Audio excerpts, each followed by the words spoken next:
Hi everybody, I'm Jamie Langton and this is Lindsay Hansen, and we are the partners at Four Corners Immigration Law, and we wanted to make a video today to talk to you a little bit about the form I-944. It's called the Declaration of Self-Sufficiency, and it's USCIS's newest, most hated form. It was on hold for a while and now it's back. So basically what it is it's an 18-page form that is pretty poorly written and somewhat nonsensical in places, of questions that are designed to assess whether you're subject to what's called the public charge rule. And that basically the government is trying to say, can we keep this person out of the US because we think they're going to become reliant on the government somehow? So Lindsay, can you tell everybody who this applies to? Yeah, so currently the people that are going to be most affected by this are adjustment of status applicants. So that's for family-based and employment-based adjustment of status applications.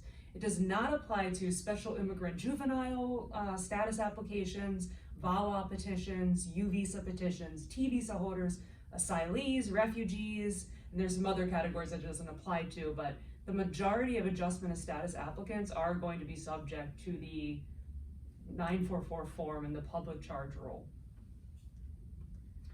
All right, so we also wanted to talk about just what kind of information is needed for the form, because it's a lot of information, and basically you have to collect up a lot of documentation in order to prove the information that you're putting in the form. So let's go through. The main issue that we always see with the 944 is that you have to include all of your household members' information in the form itself. So yeah, so your spouse, if they live with you, any child who's under 21 who lives with you, you have to list all of their income as though it's being used to sustain you, which maybe this isn't true with everyone, but I think most children living at home aren't necessarily sustaining the whole household with their income. And it's pretty terribly invasive. I mean, you have to submit tax returns for your household. You have to submit W-2s, 1099s. For applicants, you have to submit credit reports. If you don't have credit, you have to somehow prove the negative that you don't have credit. Right, and so you have to think about it in the way that many people, when they don't live in the US, they don't have a credit score, credit report. So it's pretty common that you don't have a credit report. And you have to prove that you do not have one for this form.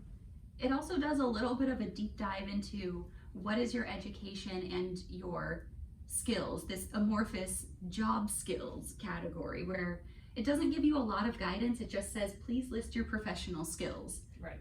So you have to kind of guess at what they're looking for, and you don't want to put nothing down there because then it looks like you don't have any skills, but you don't want to put things on there that are maybe not relevant. Right, right. Again, there's just not much guidance on what they're exactly looking for. Speaking of skills, though, they also dig into your English language skills, which is obviously concerning, as you do not have to speak English to receive a green card, just as a matter of law. But nor does the U.S. have an official language. Right, right. And then the other thing that really can get into some heavy documentation is assets and liabilities. You know, this is kind of, again, a pretty vague category, and it can be difficult sometimes to collect up documentation of assets if it's like property abroad or the different liabilities. And actually, this is something that we had discussed before. For household members, do you have to give their liability information as well? The way the form is worded, I think no, because the section above that says please list the assets for all of your household members, and then the section right below it says please list all of the liabilities for you. Right. Yeah, so that's at least something, and that can get a little bit tricky when someone has a home that's in a spouse's name but not theirs. Is that their asset? Is that their liability? It gets a little bit strange, especially with clients where one person has status and one doesn't. So one in some states cannot get a loan, or they can't get a home loan if both of them are on it. Right, right. Then the other main thing is the health insurance documentation. Yeah. So you have to show that you have health insurance. Or a really concrete plan to get one. Right. Again, very vague, very confusing. And then the other thing is obviously any kind of information or documentation about if you did receive any kind of public benefits which include cash benefits, but also food stamps and Medicaid. Housing. Right. And the way they count that is if it's a little bit strange. So if, for example, you got TANF, so temporary assistance for needy families, if in one calendar year you received that from, let's say, June to July, and then again from October to December, they would count that as two separate receipts of not cash benefits, of the TANF benefits. So you'd have two instances of receiving public benefits that they're going to be looking at and counting against you in this whole totality of the circumstances analysis that they do. Right. Yeah, I mean, so that brings us to one of the main downsides of the form is that there's not really much guidance on like how they actually adjudicate this form. They look at a totality of the circumstances. So again, all of the information we went over that you have to give, like your credit score and your income, your household members' income, your skills, your English language skills. They look at all of that together, and then they get out their crystal ball and they look and see, oh, is this person going to be a public charge in the future?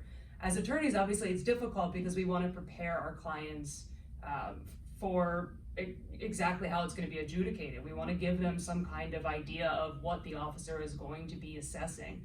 And in this situation, we kind of have to just throw everything we can into the form and just present a total picture of someone who is not going to be relying on the government in the future.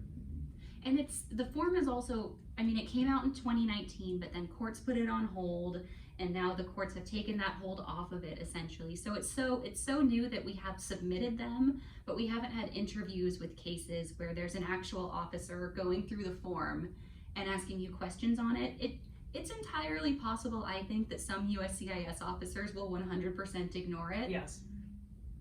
And if that's the case, the worst case scenario is you just gave them a bunch of information and it was a pain. Right. But I can see that happening as well, because I don't frankly think anybody in the government or really the private bar knows what is the specific purpose of this form and how and how will it be adjudicated. Right. Yeah, that's very true. And right, because we haven't at these interviews, we have not had any officers bring up besides just the general question on the 45 form of, have you ever received public benefits? This is not something we've dealt with at the interview stage yet, and we might not ever have to, hopefully. And I think the other thing that's so hard about it is it's invasive. It feels, somebody wrote an article comparing it to like, it's basically a financial strip search where they're taking all of your information, all of your bank accounts, all of your credit reports, all of your assets. I mean, all the documentation that kind of pieces together your financial life.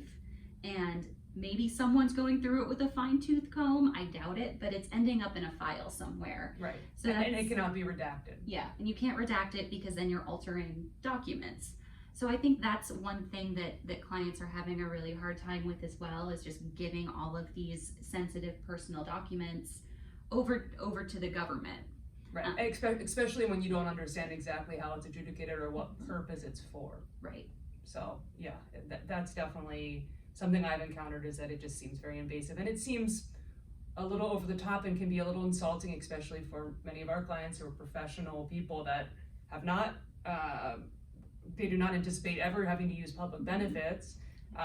And so it can feel a little bit strange that they have to prove that they're not going to use public benefits in the future when they have pretty high paying jobs or and most immigrants have never used public benefits because they're not eligible anyway. So the form, from an attorney's perspective, kind of seems like a big waste of time. Yeah. But unfortunately it is necessary. So if you're applying for adjustment of status in one of those categories, then we do have to submit it with the applications. Hopefully it will be adjudicated quickly and easily, but we can post an update once we have a little bit more information and a little bit more data on how at least the Portland field office is adjudicating the forms. Yep. Yeah. And if you ever have any questions, feel free to reach out to us. You can find us at fourcornerslaw.com.